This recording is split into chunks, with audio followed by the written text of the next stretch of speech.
Assalamualaikum warahmatullahi wabarakatuh.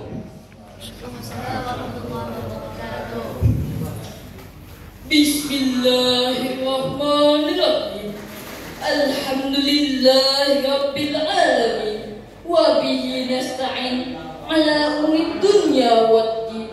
Assalatu wassalamu ala asyrafil anbiya'i wal mursalin wa ala alihi wa sahbihi ajma'in, amma ba'du. Dewan Hakim yang alif lagi bijaksana, segenap hadirin, para peserta lomba yang mudah-mudahan diberikan Allah berkah dan hidayahnya. Amin, amin, ya rabbal alamin. Hadirin yang dimuliakan Allah, beberapa abad silam dalam tatanan sejarah umat Islam ada banyak sekali perbuatan-perbuatan kejam dilakukan oleh manusia yang tidak memiliki rasa kemanusiaan, jauh dari sifat kemuliaan. Ada banyak wanita dilecehkan, bayi yang terlahir dengan jenis perempuan dikubur hidup-hidup tanpa ampunan. Bahkan saling membunuh antar sesama menjadi kebiasaan. Minuman dan pesta pora menjadi kemuliaan. Setiap pemimpin masing-masing mengedepankan kesombongan. Banyak jatuh korban karena kebiadaban. Inilah potret bangsa jahiliyah sebelum Islam datang. Beberapa abad silam juga dalam tatanan sejarah umat Islam, tepatnya pada tanggal 12 Rabiul Awal di hari Senin, lukisan indah cerita sejarah mencatat tentang kelahiran orang yang akan membawa cahaya di tengah kegelapan. Seorang manusia spesial yang membawa misi penting dari Yang Maha Rahman. Orang yang mengubah peradaban kelam menjadi peradaban penuh kebanggaan. Dialah baginda Nabi Muhammad SAW. Refleksi konstruksi sejarah tersebut memberikan gambaran jelas bahwa misi penting Nabi Muhammad adalah membawa perubahan. Dengan revolusi mental umat yang tidak berperadaban menjadi manusia yang penuh kesatuan. Dengan menggabungkan metode perbaikan moral, perbaikan perilaku, dan perbaikan akhlak. Dalam perspektif komunikasi dakwah, Nabi Muhammad SAW telah melakukan inovasi proses perubahan sosial karena dengan kemuliaan perilakunya secara dinamis dan sistematis.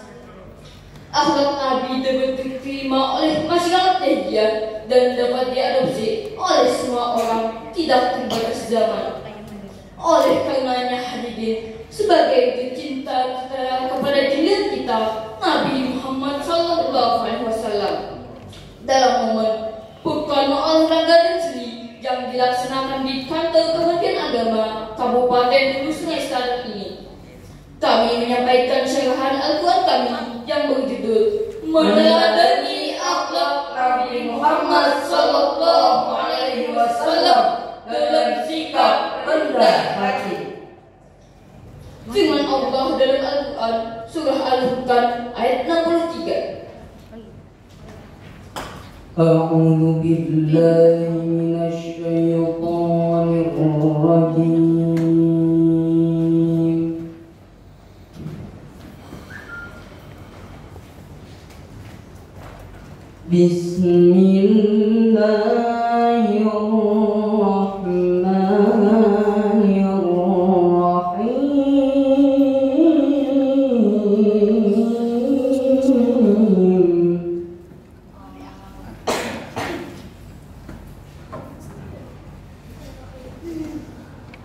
Wa ibadur rahmanil ladzina yamshuna 'alal ardh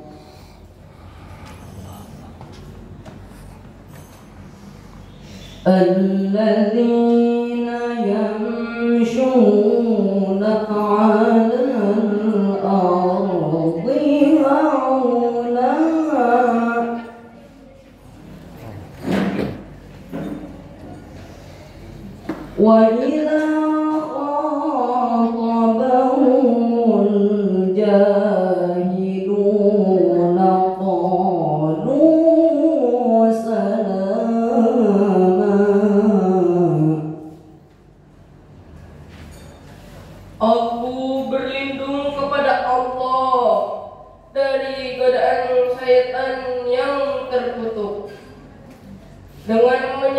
nama Allah yang Maha Pengasih lagi Maha Penyayang.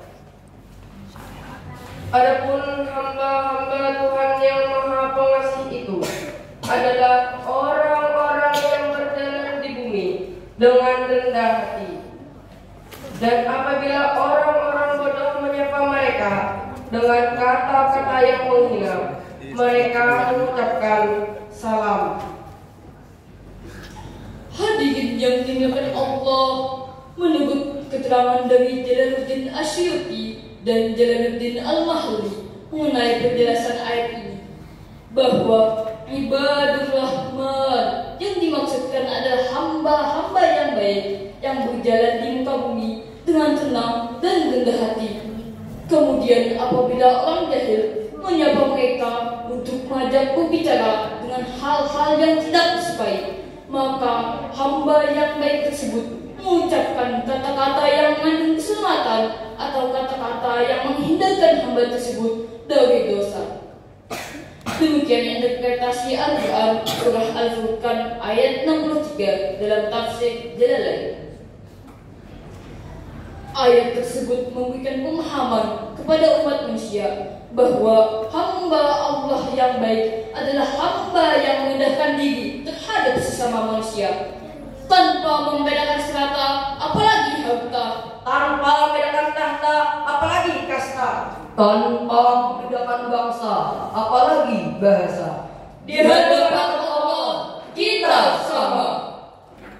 Hadirin yang dimuliakan Allah, inilah salah satu kunci sukses dakwah Nabi dalam evolusi mental masyarakat India, karena dengan kerendahan hati yang dilakukan oleh Nabi memberikan dampak positif kognitif secara psikologis maupun sosiologis. Rasulullah SAW menegaskan perintah untuk bersikap rendah hati dalam sebuah hadis riwayat Muslim dari Iyad bin Himar radhiyallahu anhu. Inna Allah awha ilayya an tawadhu hatta la yafkhara ahadun ala ahadin wa la yabghi ahadun ala ahadin. Sesungguhnya Allah memberi wahyu kepadaku, bersikap rendah hati semua, sehingga seseorang tidak merasa bangga atas orang lain, dan seseorang tidak melakukan penganiayaan terhadap orang lain. Hadirin rahimakumullah, pentingnya sikap rendah hati adalah menjadikan kita terhindar dari dosa-dosa, khususnya kita terhindar dari perbuatan aniaya terhadap sesama, sehingga sikap rendah hati dapat menjadikan kita lebih dihargai orang lain. Karena itu, hilangkanlah sikap sombong, angkuh, dan tidak mau menghargai orang lain. Seseorang tidak akan meninggalkan sikap rendah hati Kecuali kesombongannya menguat. Seseorang tidak akan merasa sombong, Kecuali keangkuhan hatinya meningkat. dan seseorang tidak akan merasa angkuh Kecuali akalnya sudah tidak sehat. Demikian kutipan tulisan Ahmad Najih dalam bukunya yang berjudul Akhlak Rasulullah Sallallahu Alaihi Wasallam. Ibrahim bin Ash radhiyallahu anhu pernah bertanya kepada Fudail tentang rendah hati. Kemudian Fudail menjawab, rendah hati itu bila kamu duduk dan patuh terhadap kebenaran, walaupun kebenaran itu datang dari anak kecil atau orang bodoh, kamu tetap mau menerimanya. Dalam Al-Quran surah As-Su'ara ayat 215, Allah berfirman, Waqfir janahaka liman ittaba'aka minal mu'minin.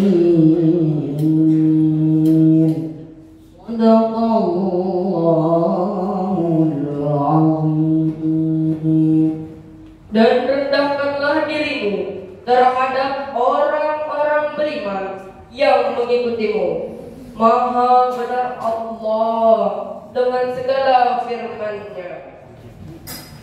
dalam ayat tersebut Allah menjelaskan bahwa kita seharusnya harusnya merendahkan diri kepada orang lain, seperti yang telah dilakukan oleh Nabi Muhammad SAW dalam proses dakwah beliau, sehingga dapat melakukan perubahan drastis dari masa kelam menuju masa yang penuh kejayaan, terlebih khusus kepada orang yang beriman. Pada akhirnya, semoga apa yang kami sampaikan dapat menjadi renungan yang kemudian melahirkan kesadaran, sekaligus dapat menerapkan sebagai kepribadian Nabi yang mulia ke dalam kehidupan, sehingga kita bisa dijadikan bagian dari orang yang penuh iman, yang selalu merendahkan hati dan menebarkan kebaikan tanpa memandang perbedaan, sehingga nanti dapat memperoleh kebahagiaan di dunia maupun di akhirat mendatang. Sebagai penutup syarahan, izinkan kami mengaturkan pujian kepada Sang Pembawa Risalah Kebenaran sebagai bentuk kecintaan dengan harapan bisa dapat syafaat di hari pembalasan. Salatum bisalamil mu'minin binuqatit ta'ini ya ghani. Salatum bisalamil mu'minin binuqatit ta'ini ya ghani. Nabiyyun kana afla taqini min 'adi kun fayakun ya ghani. Nabiyyun kana afla taqini min 'adi kun fayakun ya ghani.